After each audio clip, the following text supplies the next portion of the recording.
Welcome to this video. Thanks for coming back if you've seen me before. If you're new, appreciate the view. Yesterday I achieved my goal. It was to be active for 365 days. I recorded a bunch of videos to keep inspiring me and motivating me.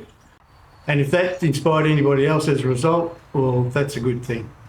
I started getting fit back in December 2020 after being inspired by Mike Tyson's comeback fight because of his age, because I was just sick of my situation. I was just sitting around, not doing much, putting on weight, feeling miserable about myself, suffering depression, all that sort of stuff. So I didn't want that to continue, so I decided to make a change. So I started working out, which was fine, but along the way I kept getting little injuries or other setbacks that really put me backwards, and I had to keep sort of starting again.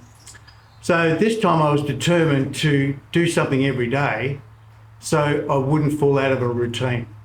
So that was my goal. So March 10, 2024, I decided to make sure that I could do something every day. It could be walking, it could be rowing, it could be lifting weights, punching my heavy bag, walking on the treadmill, could be going on a hike and on some camping trips, could be cycling. I averaged about 1.7 hours a day, walking almost 1,200 kilometres and cycling nearly 3,000 kilometres. Some days were a struggle because I really didn't want to do it, or it was just too hot, or I felt down, or maybe I had too many other things on my mind at the time, or things I had to do, chores around the place or whatever, and it cut into my time to do it.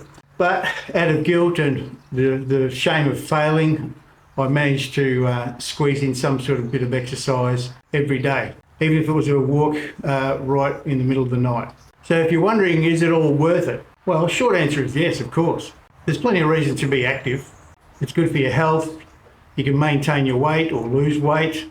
It's a good distraction from some of the things that are troubling your mind. It improves your fitness.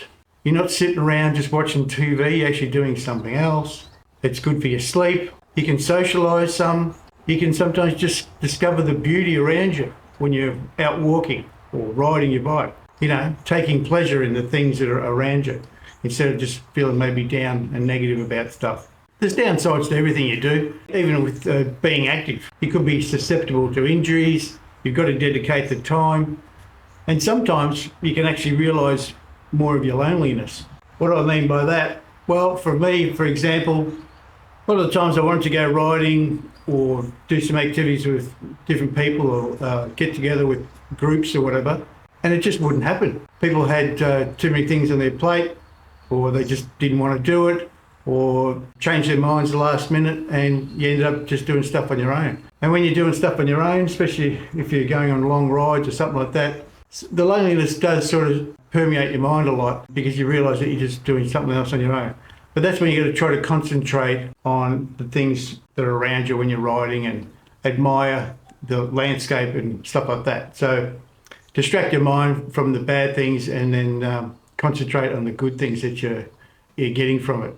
So if you're suffering from depression or loneliness or out of shape, or just sick of the same old thing you're doing every day, then exercising really might help you, getting involved in some sort of activity. There might be groups that you might be interested in joining, like all that pickleball craze, for example, if that's your fancy. Just have a look around. There's a lot of things on the internet or other social media sites where there's groups in your area that you might be interested in. And it could be just other interests, for example. It could be photography or something like that. So if you're around my age or older, don't rush in. It'd be advisable to go see a GP and just get a checkup if you haven't seen one for a while. That's just to make sure that you're capable of, starting some sort of routine. And then when you start, you do things in small increments. You could maybe join a fitness class at some centre. You got to listen to your body and make sure you do rest. I thought I did because of my experience in the past. I thought certain things I was doing were at a good pace, but I still ended up hurting my elbows and my knees and tearing a calf and cracking a sternum, getting bursitis in my shoulder, pains in my wrists, getting knee joint pain. So if you're doing this on your own, just do a bit of research on any exercise you do. Watch more than one person talking about it because you might see something or read something in the comments that might be applicable to you and something to take into consideration. But you're not going to do any of this stuff if you don't have a reason. So find a reason. You want to lose weight, you want to feel better, you want to socialise more, Maybe you want to see your kids get married, you want to just be around longer. It could be that you're sick and tired of your situation, sitting around doing nothing. It could be anything really, so you just got to find a reason. Sometimes just not wanting to continue the same situation you're in is good enough, like for me. So where do I go from here, now that I've achieved this goal? Well, I'll still keep active. I mightn't be too hard on myself if the day's a real struggle and force myself to do something. I'll just see how it goes, really. I won't do these fitness videos anymore because there's plenty of fitness videos out there, unless I do something a little bit out of the ordinary for myself or something I really want to say about a particular topic. I won't feel too guilty or give myself a hard time if I miss a day just because I'm struggling that day, because I know I'm going to keep doing something else anyway. I love riding my bike, so I'm going to continue doing that. And boxing's good to take out some of your angst without destroying an object that you might later regret or lashing out at someone else. So I'm almost 58 years old with certain issues, with injuries, chronic conditions and mental health situations. But if I can do it, there's no real reason why you can't do it either. Everybody's got some sort of setback or limitation, but you can still find a way around that. If you really want to change where you're at and sick and tired of where you are, well, you'll find a way. If you don't change anything in your life, it's just going to keep staying the same. So thanks for your support and watching these videos, and hopefully I've inspired some people to go do something. Take care and start your journey to better health today. See you later.